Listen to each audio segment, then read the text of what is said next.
नमस्कार मित्रांनो, बाळूमामा या यूट्यूब चॅनल बाळूमामा फार्म या यूट्यूब चॅनलमध्ये आपले सरचे स्वागत आहे.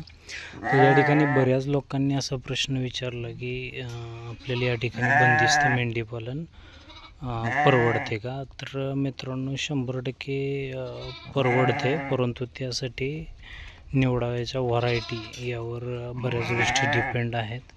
तर तुम्हाला बंदिस्त मेंढीपालन जर करायचं असेल तर या ठिकाणी तुम्ही ही मेंढी बघू शकता.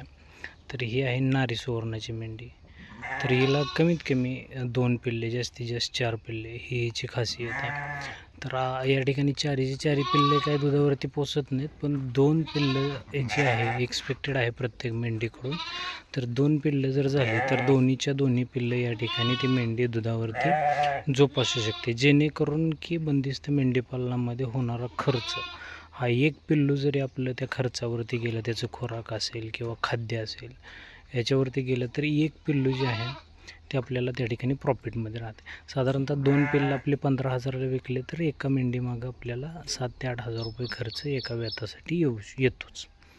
तर त्या ठिकाणी 7,000 ते 8,000 रुपये आपल्याला एका मेंढीमागं, एका व्यतामागं राहतील.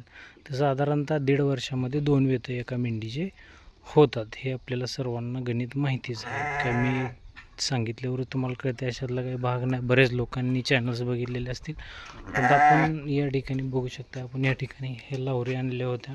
आज या लावरी लागवड झालेल्या आहेत. बघू शकताय तुम्ही या ठिकाणी मेंढींची क्वालिटी कशा पद्धतीने मेंटेन राहते. या ठिकाणी आपण काही यांना जास्त खुराक वगैरे असं काही देत नाही आहे. फक्त थोडंसं भुसा एक टाईमला देतो किंवा भरडा, जे काय अवेलेबल असेल आपल्याकडे ते यांना देत असतो. तर अशा पद्धतीनं आता ह्या ठिकाणी हे बघा, आपण कपिला फार्ममधून हे लावर आणलेले आहे. या ठिकाणी कपिलाचा लोगो पण असेल याच्यावरती, कारण कपिलाची खासियत तुम्हाला माहिती आहे. त्या ठिकाणी ते शेपूट कट करतात, तर हा शेपूट कट केलेला आहे ही लावर.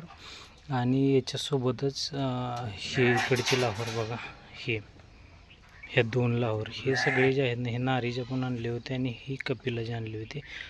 तर काय असा फरक नाही आहे. लोक तुम्हाला गंडवत आहे, तर गंडू नका.